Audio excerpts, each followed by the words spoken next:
How's it going, Ram fans? Welcome to the final Monday night sports show of the semester. And well, as you'll see in the fall, potentially the final CSU athletics recap on this day ever. At least here at CTV anyway.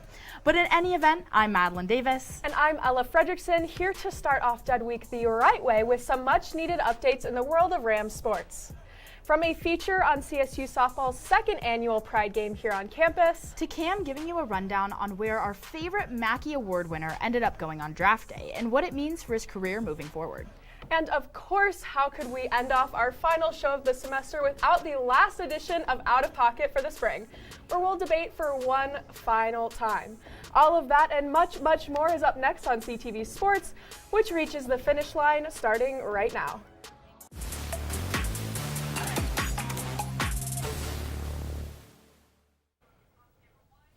As I mentioned at the top of the show, CSU softball just held its second ever Pride game on Saturday to honor each and every LGBTQ+ athlete within the campus community and beyond. So let's talk about that for a second. So while this was just game 2 in a 3-game series against in-conference opponent Nevada, as I'm sure you can already tell, this one meant a lot more than just another notch on the schedule, which was really apparent even before things actually got underway. The Rams welcoming the director of the Pride Resource Center here on campus, Dr. Ashley Grice, onto the field to throw out that ceremonial first pitch, which of course acted as a well-earned celebration of all of the hard work she's done to advocate for the LGBTQ+ individuals over the past few years here at Colorado State. And I haven't even gotten to the amazing crowd that was there yet either. As you could expect, the stands at Ram Field were filled to the brim with allies there to show their support for some of their favorite athletes on the diamond, as well as for the movement as a whole in Fort Collins. So with all of this well-deserved interest on the game, obviously comes a lot of unfamiliar faces in the seats, but amidst all these people watching, let's be honest, their first Rams softball game of the entire year, there were still some figures walking around the field that big CSU fans should know and love very well. With some of our favorites from women's hoops, Michaela Hemingway and McKenna Hofschild, taking the time to give their thoughts on the Pride Appreciation Game and the level of diversity on campus as a whole. Here's what they had to say.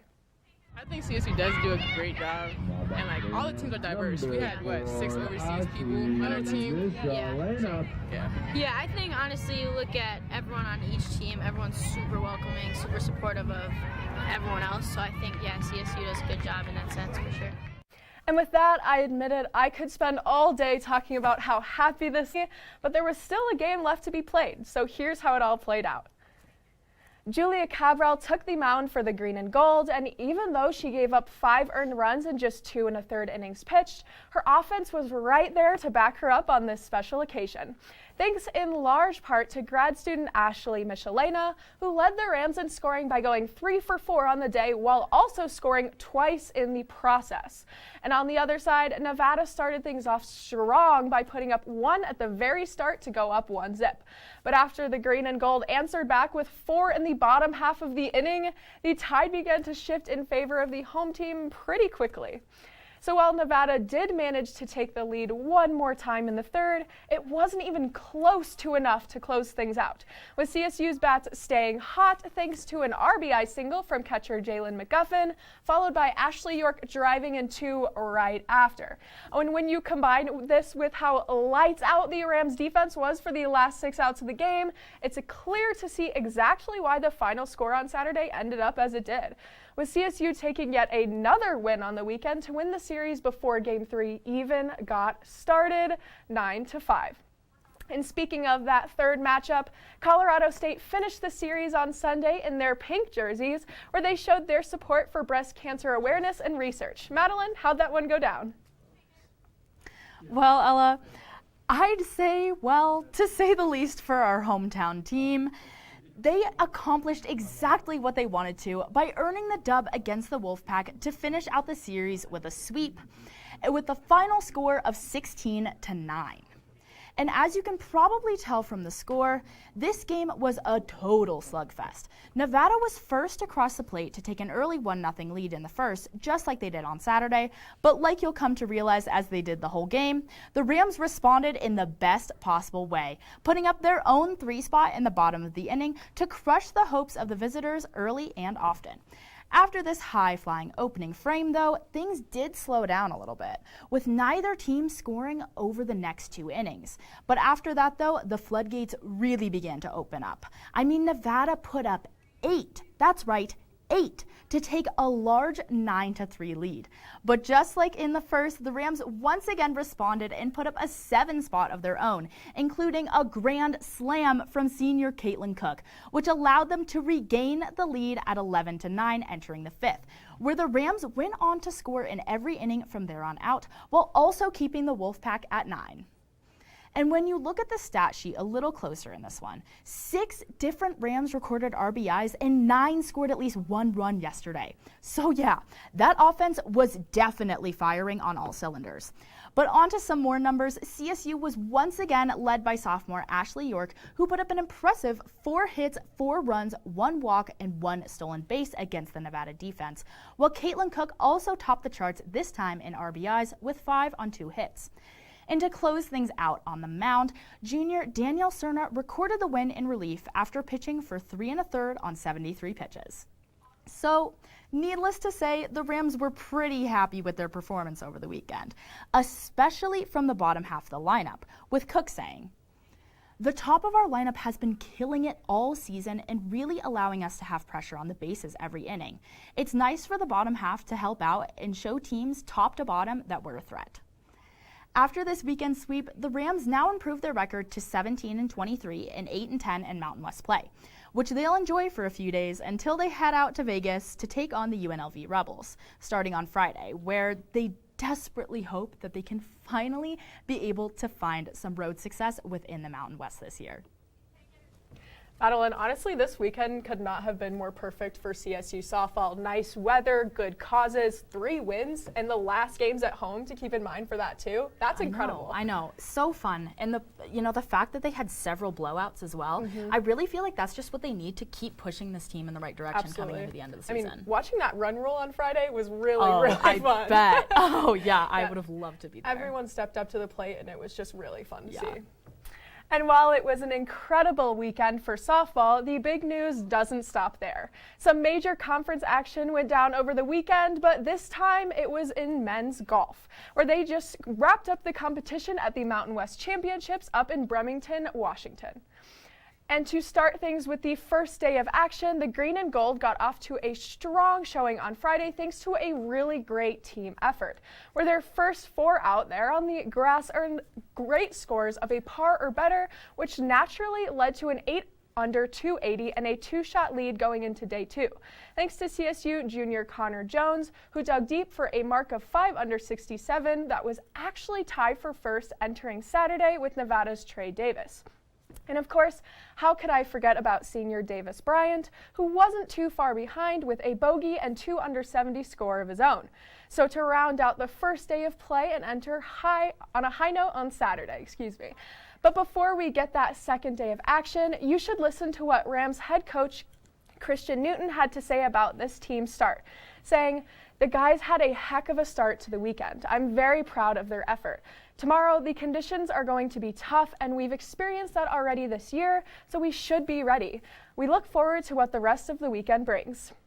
Okay, now we can get to Saturday, which actually brought nicer weather than expected, which I'm sure helped the Green and Gold come out hot and improve on how well they looked opening up competition. At the end of the day, thanks to all of the sunshine, the Rams ended up shooting at a 14 under 274 score to post a 36-hole total of 22 under 554, which allowed them to hold the slim lead that they had over San Diego State, who was at 20 under 556, as well as Nevada, who was right behind the Aztecs with a 9 under 567 mark. So yeah, this was yet another successful day for CSU. And to get to the individual stats for a second, Connor Jones continued with his consistent consistent work, going for 8 birdies and just 2 bogeys to hit a record season low of 6 under 66, which naturally had him sitting at 11 under 133 going into the final day. Where, as I just told you, the green and gold entered with a minimal 2-shot lead over SDSU. Things were neck and shot for shot the entire day, and unfortunately for CSU faithful, the Aztecs ended up taking the championship by just 4 shots. What a bummer. But in any case, even though they lost the lead, the Rams still finished with an 18 under 846 score, which was good enough for second place on the leaderboard.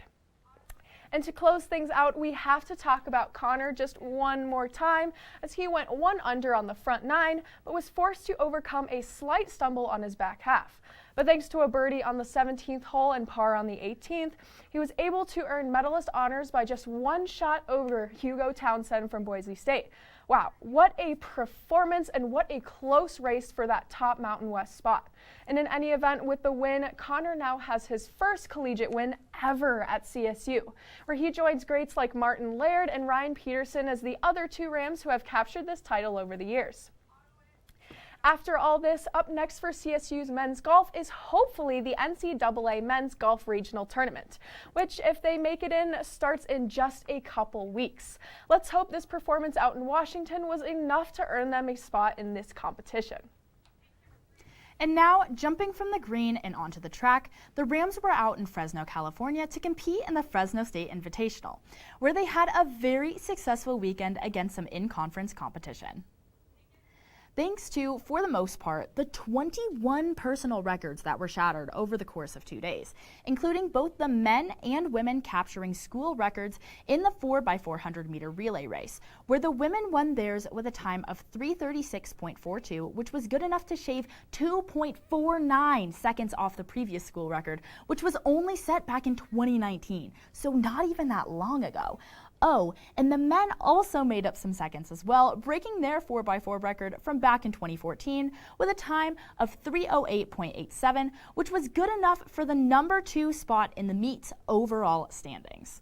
And moving right along past the 4x4, with no surprise, senior Olympian Lauren Gale took home the gold once again in the women's 400, thanks to a mark of 51.99 seconds to lead the competition. And speaking of leading the competition, the Rams also cleaned up in this event on the men's side as well, with Tom Willems taking home the gold with an impressive time of 47.22. Now on to some other events. Both the women's 100-meter and 400-meter hurdles proved to be successes for CSU as well, with sophomore Janiyah Jasper, like she's done for most of the year, taking home the silver in the 100 with a new PR of 11.48 seconds, which places her at 4th overall in the school's history on that event's leaderboard. And to close things out, Yolanda Johnson also took down her previous personal best in the longer version of the hurdles with a time of 58.51 to maintain the 3rd best mark of all time for the green and gold. So with all of these broken records and individual accomplishments in mind, along with the Rams placing in 7 more events on the men's and women's side along the way for the rest of the meet, the team ended up combining for a total of 15 medals across the entire board. Wow, that's amazing, especially on the road and in another school's stomping grounds, I might add. And looking ahead for the Rams, they seem to be reaching their peak form just in time for the Mountain West Championships, which will begin in Clovis, California next week. And with how well they've looked over the past handful of meets, I cannot wait to see how well they do against the best the conference has to offer. And with that, Rams, it's time for a super speedy break. When we come back, Cam fills you in on the landing spot for a CSU football great in last weekend's NFL draft. Don't go anywhere because you won't want to miss it.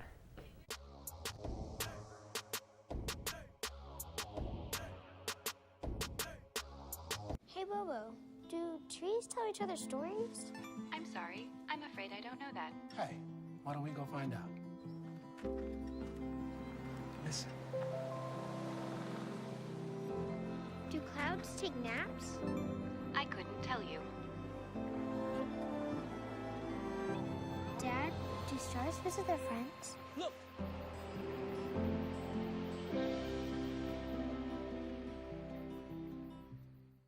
What's up, Rams, and welcome back to Cam's Corner. I'm your host, Cameron Evig. So as I'm sure you've heard and been keeping up with, the NFL draft was this past weekend, and the main question on every Ram fan's mind was when, and let's be honest, where star tight end and former Mackey Award-winning Trey McBride was going to get drafted. So to spoil the anticipation, he obviously did end up getting selected. I'll fill you in on where and when it was, and what this new home means for Trey's brand new pro career on Cam's Corner, which starts right now.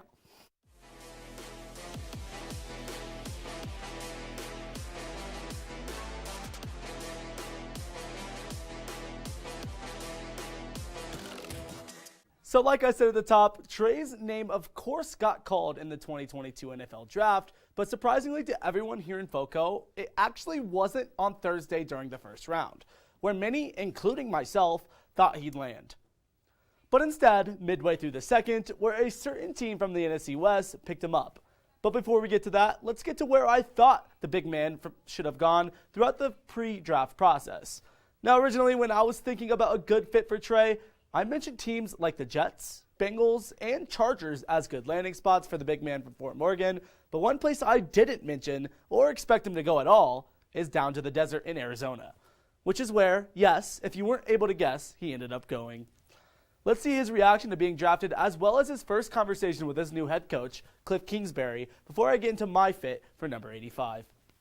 Excited to get you, man. So get ready to play. There ain't no red shirt now, right? Get you in there. I'm ready, get man. You as a weapon. Hey, I'm coming in ready to roll, man.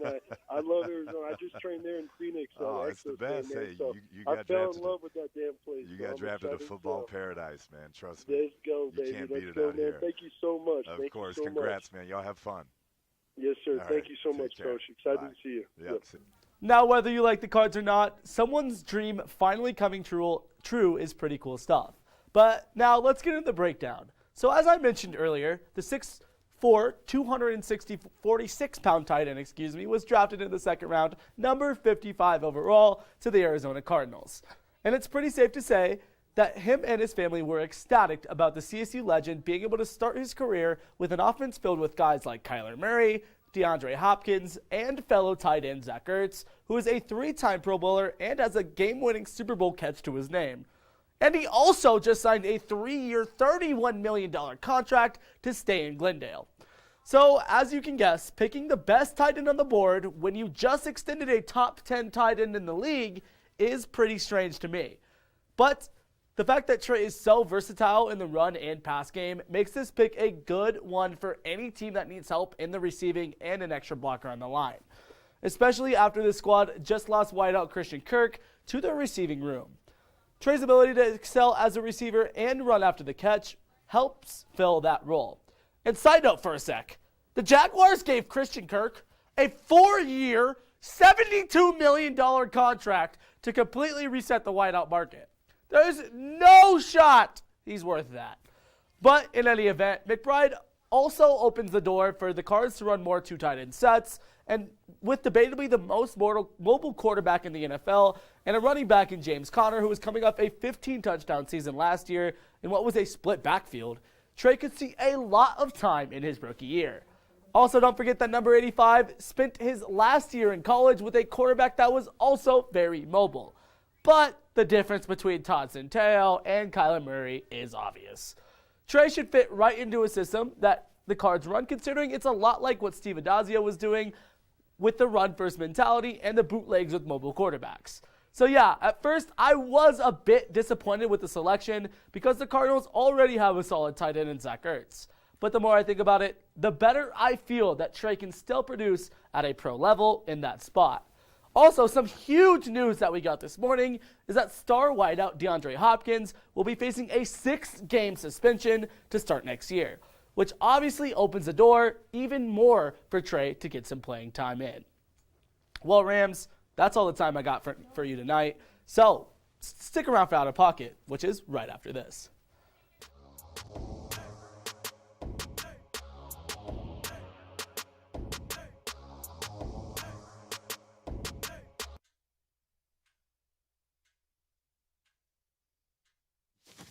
Awkward. Do I look familiar? I should. You might remember me from here. Here.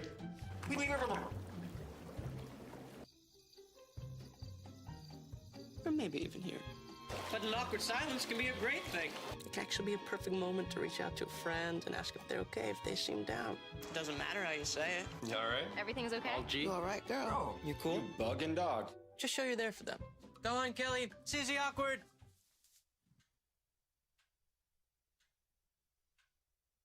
Hey, you haven't really been yourself lately. Are you okay? Find out how you can help a friend with their mental health at seizetheawkward.org.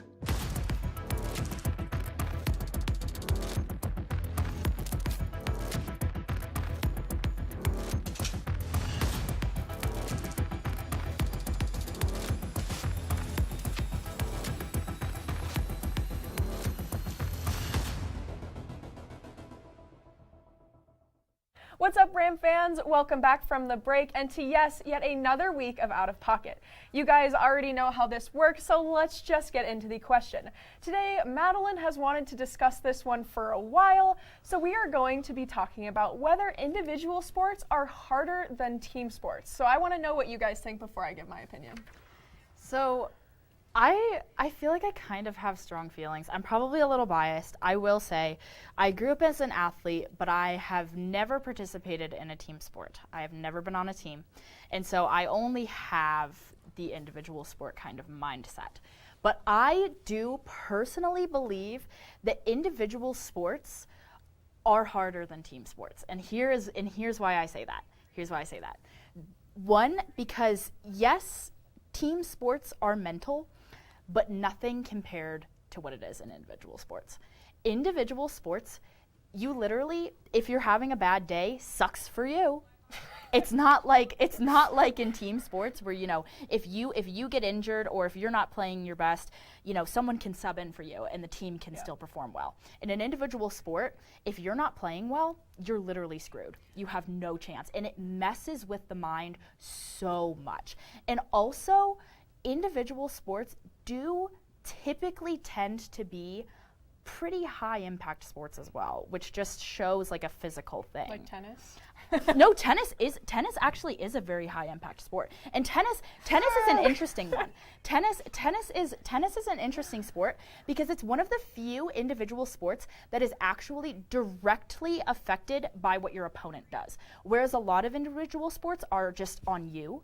It's just essentially you beating yourself. Whereas tennis, you actually have to beat someone else. And I mean, that's so hard mentally. And I don't believe that team sports mentally are even anywhere near as hard as an individual tennis sport. a team sport too? It can, yeah. Doubles? I learned that this year. This year? Usually a team sport means you have somebody helping you, right? Doubles, tennis, isn't that a team sport? I mean, I guess kind of. How is that not kinda? Like 1,000%. I mean, I guess. I just don't really consider it. Like, I also found out I have a class with Rod Kabushkova, really nice girl. She is very nice.